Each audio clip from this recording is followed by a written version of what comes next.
ایک وقت کی بات ہے کہ ایک دور دراز جنگل میں ایک خوبصورت جھیل کے کنارے ایک چھوٹی سی بستی آباد تھی۔ اس بستی کے لوگ محبت، امن اور سکون کے ساتھ اپنی زندگی گزارتے تھے۔ بستی کے قریب ایک پراسرار پہاڑ تھا جس پر ایک ظالم جادوگرنی رہتی تھی۔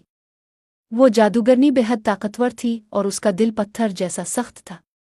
وہ لوگوں سے نفرت کرتی تھی اور اپنی جادوئی طاقت سے انہیں نقصان پہنچانے کے مواقع ڈھونڈتی رہتی تھی۔ جادوگرنی کی بدصورتی اور ظلم کے قصے دور دور تک مشہور تھے اور لوگ اس کے خوف سے پہاڑ کے قریب جانے سے بھی ڈرتے تھے۔ بستی والوں کا ماننا تھا کہ اگر کوئی جادوگرنی کے غصے کو بھڑکاتا تو وہ اس پر اپنے جادو کا وار کر دیتی۔ ایک دن بستی میں ایک نوجوان لڑکی آئی جس کا نام فیری تھا۔ فیری بہت نیک دل اور رحم دل لڑکی تھی۔ وہ اپنے گاؤں کو ایک خوفناک طوفان سے بچانے کے لیے نکلی تھی جس کا سامنا اس کے گاؤں والوں کو کرنا تھا۔ اسے معلوم ہوا تھا کہ اس طوفان کو روکنے کے لیے جادوگرنی کی مدد درکار ہے۔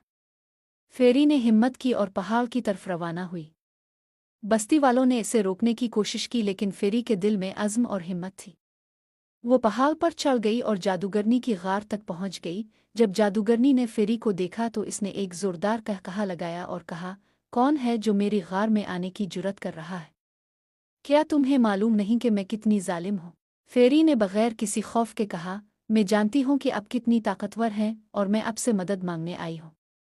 میرے گاؤں کو ایک طوفان نے گھیر لیا ہے اور صرف آپ ہی اسے روک سکتی ہیں۔ جادوگرنی نے حیران ہو کر فیری کی طرف دیکھا۔ اتنے برسوں میں کسی نے بھی اس سے مدد مانگنے کی جرات نہیں کی تھی۔ فیری کی معصومیت اور اس کے دل کی سچائی نے جادوگرنی کو حیران کر دیا۔ کچھ لمحوں کے لیے جادوگرنی سوچ میں پڑ گئی۔ پھر اس نے کہا، میں تمہارے گاؤں کو طوفان سے بچا سکتی ہوں لیکن اس کے بدلے میں تمہیں اپنی زندگی قربان کرنی ہوگی۔ فیری نے کچھ دیر کے لیے سوچا، پھر اس نے کہا، اگر میری قربانی سے میرے گاؤں کے لوگ بچ سکتے ہیں تو میں اپنی جان دینے کے لیے تیار ہوں۔ فیری کی قربانی اور اس کے دل کی سچائی نے جادوگرنی کے دل کو نرم کر دیا۔ اس کی آنکھوں میں آنسو آ گئے اور اس کا دل پگھلنے لگا۔ اس نے فیصلہ کیا کہ وہ فیری کی جان نہیں لے گی بلکہ اس کی مدد کرے گی۔ جادوگرنی نے اپنی جادوئی طاقتوں کا استعمال کیا اور طوفان کو روک دیا۔ اس کے بعد اس نے فیری سے کہا، تمہاری ہمت اور قربانی نے میرے دل کو بدل دیا ہے۔ اب میں لوگوں کو نقصان نہیں پہنچاؤں گی بلکہ ان کی مدد کروں گی۔ فیری نے جادوگرنی کا شکریہ ادا کیا اور واپس اپنے گاؤں چلی گئی۔